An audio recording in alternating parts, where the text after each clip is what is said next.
dos servidores do Judiciário e do Ministério Público estão prestes a serem deliberadas lá no Congresso. Vou começar pelo projeto de reestruturação dos planos de cargo e salário, porque são os mais importantes e, vamos dizer assim, mais urgentes. Todos nós sabemos que esses projetos só não foram ainda implementados porque o Poder Judiciário, por intermédio do presidente do Supremo, não incluiu no orçamento para 2011 a previsão orçamentária para a sua implementação, assim como fez em relação à atualização do teto de remuneração, que, por sua vez, é a próprio reajuste do salário dos ministros supremos.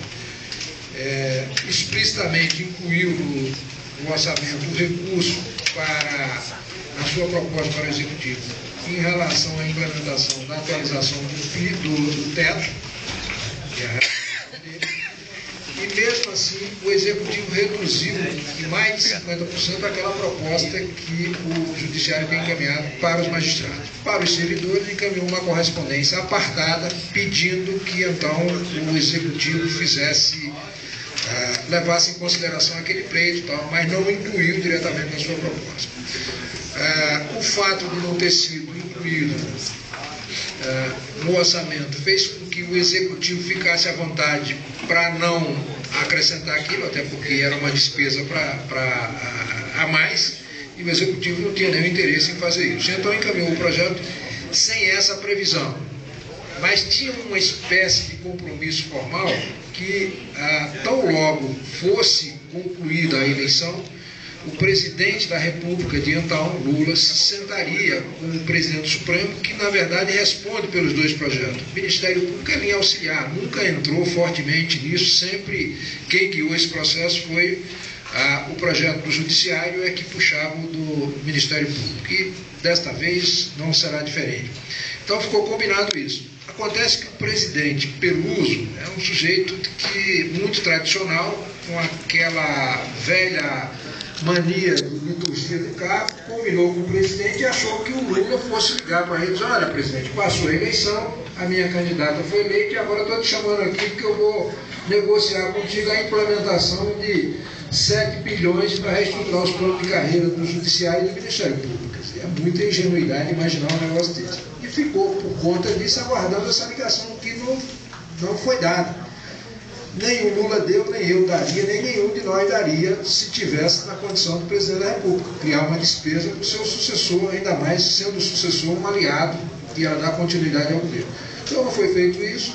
Depois da posse da presidente e da greve de vocês, que o presidente do Supremo fez um contato com a presidente eleita, já empossada, a presidente Dilma, em primeiro lugar pedindo para que não vetasse aquele dispositivo que, por ação de vocês, foi incluído na lei orçamentária do ano passado, para permitir que o Poder Executivo pudesse encaminhar este ano, implementar este ano, parcela daquele plano de carreira. Porque se não tivesse aquela emenda lá, não seria possível sem alteração da LDO. Então aquela emenda diz lá o seguinte: fica autorizado o envio de crédito suplementar para a implementação dos projetos tais e tais, 6613, né? E o do Ministério Público. Acontece que o Poder Executivo, no último dia para a sanção da Presidência da República, que se soube disso, estava recomendando, Fazenda e Planejamento estavam recomendando o veto.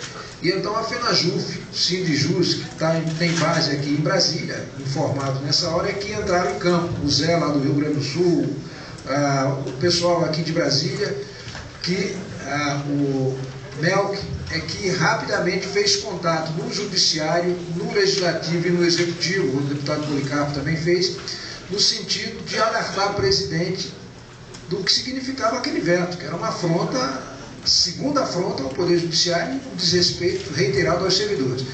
E então a presidente foi contactada, por intermédio do presidente do Supremo, e também pelas entidades, o próprio ministro Palocci, o Luiz Alberto, como subchefe de assuntos jurídicos de acompanhamento de políticas governamentais da Casa Civil, e então a presidente não vetou esse dispositivo e ficou de sentar, depois de conversar depois com o presidente do Supremo para definir essa matéria. E até hoje não foi equacionado, porque aí houve aquele anúncio de contingenciamento de 50 bilhões, há risco de retorno da inflação e o governo está muito preocupado com isso e tem evitado qualquer aumento de despesa de natureza permanente. Tem uma justificação assim, muito forte, tanto que suspendeu a realização de concursos e até a nomeação de pessoas de concurso às vésperas de serem nomeadas. Por exemplo, o Ministério da Ciência e Tecnologia, o concurso prescreveu sem que o pessoal venceu sem que o pessoal tivesse sido nomeado e já numa prorrogação. Então, uma situação realmente delicada em função dessa decisão do governo de fazer os cortes. De qualquer maneira, há possibilidade ainda de inclusão, de aprovação dos projetos este ano, com o envio do crédito suplementar, que é condição para que isso aconteça. E para isso depende do ministro Supremo.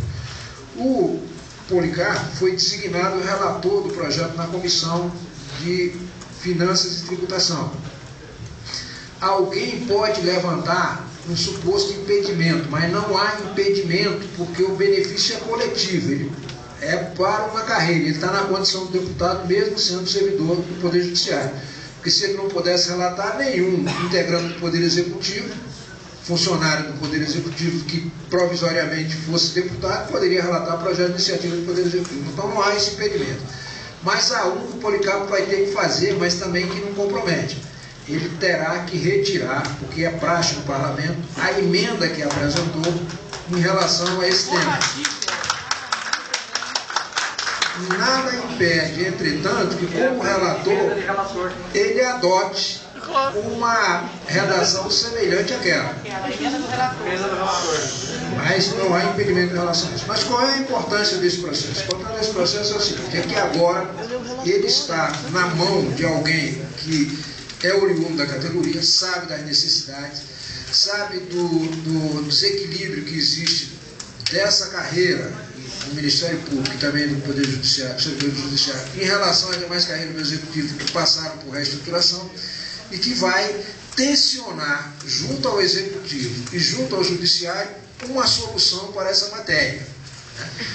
E isto vai ser importante. Por exemplo, a LDO está lá no Congresso agora, para ser votada. Ela tem que ser aprovada até dia 17 de julho, sob pena de o Congresso não entrar em recesso. Se o deputado Policarpo quiser, ele pode viabilizar a aprovação dessa matéria lá com simples pedido de vista, porque no Congresso só se vota LDO por acordo, não tem quórum, maioria absoluta da Câmara e do Senado, uma sessão conjunta. São raros os momentos em que isso acontece.